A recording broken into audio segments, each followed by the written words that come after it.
morning. Afternoon, it's another beautiful day in the UK. We've got the sun shining, we've got blue skies, we have hardly any cloud. Well, it's got cloud over there, but there's no cloud over here because it's nice and blue. This is a short video of my long-term ownership of my BMW M3. You can see it in the background there. I'm going to go over three things: current spec on my M3, running costs, and living with my M3 as a daily. Okay, let's get to it. So, production run is from 2007 to 2013. My current M3 is a M3 individual, which you have individual seat pattern design, colour stitching on the steering wheel. On the steering wheel, the colour stitching is red and blue. You can just about see it if you look at the steering, if you look close. Looks okay, nothing special. Just a bit different from the normal M3s. It also comes with black gloss wheels, matching black mirrors, and also a carbon roof. In addition to that, you have black exhaust tips and an MDCT transmission. Unfortunately, when I purchased the car, I didn't purchase it with the EDC. I know it's an electronic damper control, so it gives you the option of comfort driving, comfort ride, or sport ride. At the moment, I have pure sport ride, and you feel every single bump in the road. It isn't a major issue because you can get used to it. I've owned the car for over 3 years. In fact, I've owned the car nearly 4 years. It has the S65 engine, 4 litre V8, pushing out over 400 brake.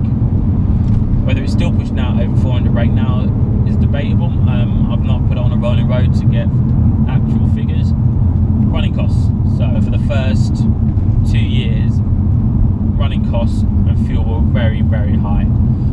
Then I got use of a second car, which improved matters considerably. So the service costs for the first 2 years were high based on the mileage I was doing. It meant I was spending more time having the car serviced. After those 2 years, my service costs were reduced because I had a second car to use. So once the mileage I was doing reduced, so did the service intervals based on the mileage I was currently doing at the time. Tax, how much is tax? Tax is, screen there. Tax costs. Tax is just over £500 a year for the type of engine that it is. Fuel costs a year, well, fuel costs per month at least a few hundred a month easily. So for the first year and a half, you're looking at a considerable amount of money in fuel. Spending a lot of time at petrol stations. Warranty, so I got warranty, BMW warranty, so I continued that when I first purchased the car, and each and every year after for the past 4 years I've had BMW warranty, which is a must if you're going to get something like this, even if it's just for peace of mind. What else? Tyres between £200 and £250 a corner, so they're not cheap, and depending on how you drive it, you can go through tyres very, very, very quickly. So unless you can find a cheap supplier of decent tyres, I wouldn't put budget tyres on here. That would be a big no-no. That would be the worst thing you could do on a car like this. If you can't afford decent tyres for a car like this, you shouldn't be driving a car like this. A rough guess, the first year and maybe the second year, I spent over 10k running the car. Seems like a lot, but all my services were done by BMW. Didn't let anyone else do it. But that's just me. A lot of people out there will be saying you should have got it done elsewhere, and I probably should have. But for peace of mind, I wanted that stamp. I wanted to make sure the work was done. Any issues, I can bring it back there. They looked after me at BMW, gave me a courtesy car each and every time the car was in there, so there was no issues there. So I was never without a car.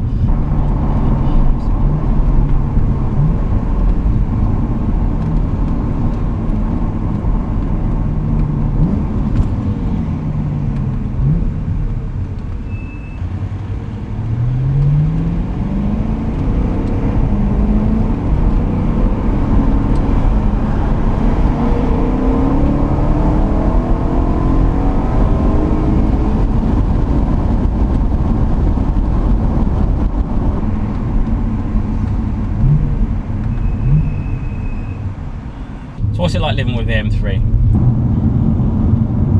In the 4 years I've had this car, I've had 0 major problems. 2 punches with nails. Throttle actuator, that went wrong. All changed under warranty. warranty, £900 for the change, replacement and labour. If I didn't have the warranty, that would have cost me £1,200. Done my BMW, by an independent, it probably would have cost me a lot less. But technically it didn't cost me anything because I had it under warranty, so yeah, I was happy with that. That's good. I don't know if you can hear me. I apologise for the wind noise because it's a little bit windy up here and I don't have the muff on the old mic on the camera. But yeah, so my M3. Overall, I love the car, apart from the running costs. Running costs are a bit high. Coming to the end of summer, so what do I do with the car? Do I keep it? Do I sell it? I've had it for 4 years, so I think it's probably time to get rid. Open to suggestions. I do think I'm going to park up for the winter if I don't sell it. I want something I can drive in the winter. SUV springs to mind. Got the GLE 43 or 63. Also got the GLC, slightly smaller. We have the X5 as an option. What other ones are out there? We've got the Porsche SUVs out there as well. So I don't know. There's a few options I can pick from, but to be fair, you know, the whole ownership of my M3 has been amazing.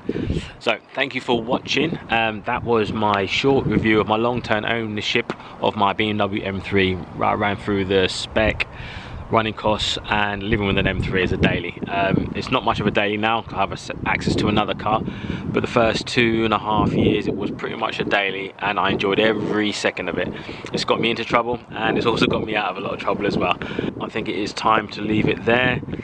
Comment, like and subscribe to let me know what I should replace it with. Bearing in mind it's coming towards the end of the summer, winter's coming up, so I need something that I can enjoy driving in the winter. Cool. As you can see, I'm wearing my hoodie, and you can see I'm wearing one of my hats. I will put a link in the description, and I will also put a link on this video somewhere to the merchandise, hoodies, t-shirts, hats, caps. What else we got on there? I think that's it. But yeah, have a look. Help yourself. Enjoy. Till then. Bye.